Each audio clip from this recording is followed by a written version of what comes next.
আমি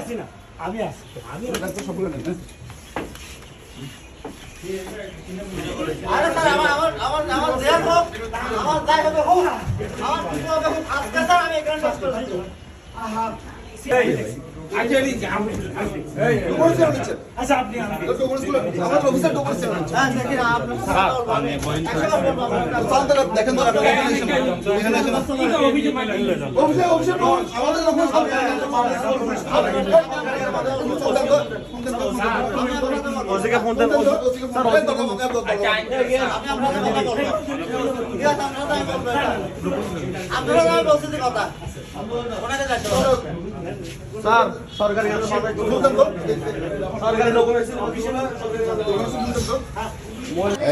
গত 28/8/2024 থেকে 30/11/2025 সাল পর্যন্ত অ্যাবসেন্ট ছিলেন। ওনার আগের হেডমাস্টার নাজিম সাহেব ওটা চিঠি দিয়ে গেছেন আমাদের কাছে যে উনি অ্যাবসেন্ট ছিলেন। অ্যাবসেন্ট থাকার পরবর্তীতে ওনার নাজিম সাহেব ওনার বেতন ভাতা সাবমিট করেন নাই। একসাথে জয়েন করার পর থেকে 1/7/2025 থেকে আমরা ওনাকে বলছি যে আপনার ছুটিপত্রটা নিয়ে আসলে আপনার বেতন ভাতাগুলো আপনি পেয়ে যাবেন। আমাদের থেকে ছুটিপত্র নিয়ে ছুটি মঞ্জুরটা করে নিয়ে আসেন। উনি ছুটি মঞ্জুর না করে উনি ওনার বেতন ভাতা চাচ্ছে, এসে আমাদের অফিসে এসে মানে যত্রতত্র এই মাধ্যমিক শিক্ষা অফিসারকে ডাকেন, মাধ্যমিক শিক্ষা অফিসার জানেন, হ্যাঁ উনি যত্রতত্রভাবে আমাদের কাছে অসভ্য এখানে ইয়া করতেছে এবং অফিসিয়াল ডকুমেন্টসের যে আপনাদের কাছে ভিডিও আছে আপনারা দেখতেছেন, অফিসিয়াল ডকুমেন্টস টানাটানি করে ছিঁড়ে ফেলতেছে। হ্যাঁ, এখানে আজে বাজে কথা মারামারি এইসব শুরু করছে। আমরা তো এটা তো সরকারি অফিস, সরকারি নিয়মে চলবে। আমি ইউনো মহোদয়কে ফোন করছি, ইউনো মহোদয় চিরকাল আছে আমার উদ্যোতন কর্তৃপক্ষকে আমাদের স্কুলের অনাকৃত ঘটনার জন্য আমি মক্সের শিকার হয়েছিলাম, কিন্তু আমাদের মন্ত্রণালয়ের নির্দেশনা আছে, প্রজ্ঞাপন আছে, চিঠি আছে যে আমাদের বেতনগুলো কিন্তু বন্ধ করা যাবে না, বন্ধ চালিয়ে যাওয়ার জন্য নির্দেশনা আছে।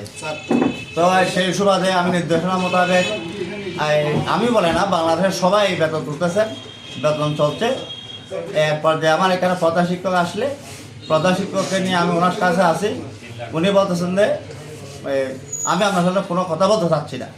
তো আমি বললাম যে ভাই আমাদের সরকারি প্রজ্ঞাপন আছে মন্ত্রণালয়ের, এগুলো আপনি একটু দেখেন।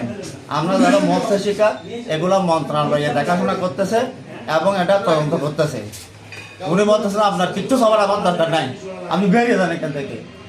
আচ্ছা, আমি চলে গেলাম এনওয়ার সাহেব। এরপরে যখন আমার প্রধান শিক্ষক চলে গেলেন, আমি দায়িত্বে আছি, আমি এখন ভিডিও তো আমি আমার বেতন সাবমিট করলাম, উনি আমার বেতন দিচ্ছেন না, কোনো রকমের দিবেন না।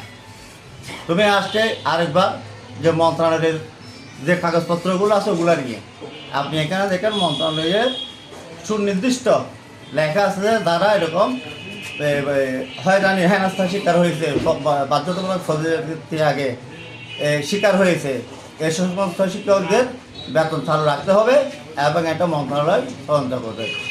তারপরেও উনি আমার বেতনগুলো দেন নাই, আমি সাবমিট করার পরেও।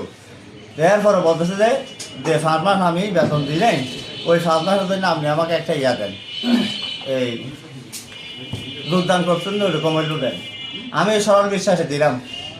ওইখানে আমার কবির সাহেব তারা এছাড়া সবাই আসছেন, ওরা বলছে যেখানে বসেন বিশ্বাস সেখানে আমি সাইন করে দিলাম। এরপরে আমি ওনার কাছে আসি না একটা কারণে, যে আমি প্রথমবার যখন এখান থেকে আমার স্কুলের সামান্য 55,000 টাকা সরকারি ইলেকট্রিক বিল, নেট বিল এই সমস্ত জাতীয়, তো উনি 5,000 টাকা স্যার আমার বিলগুলো দিচ্ছেন না, একটা আপনার প্রকাশ করবেন না, কারণ এটার কোনো আমি এই কারো সাক্ষী দিতে পারবো না। যাই হোক, অনুভাবে এই অনাকাঙ্ক্ষিত করোনা থেকে উনি আমাকে খুব বেশি ভালোবাসেন না এবং আমাকে কষ্ট দেওয়ার জন্য উনি প্রতিনিয়ত এই চেষ্টা করে যাচ্ছেন। তো আজকে কালকেও দরখাস্ত পাঠাইছি যে 5 মাসের ছুটি আমি উপর থেকে ঢাকা থেকে গিয়ে চিটাকে গিয়ে সব ঠিক করে আনছি, ওনার একটা প্রত্যেক লাগবে এবং প্রত্যেকের উনি বছর এই প্রত্যেক আমি দেবো না 5 মাস। কেন? ওই আমাকে ওই যে নাজিম সাহেব আপনি হ্যান্ডমাস্টার যেটা রেখে দিয়েছেন ওখান থেকে করতে হবে।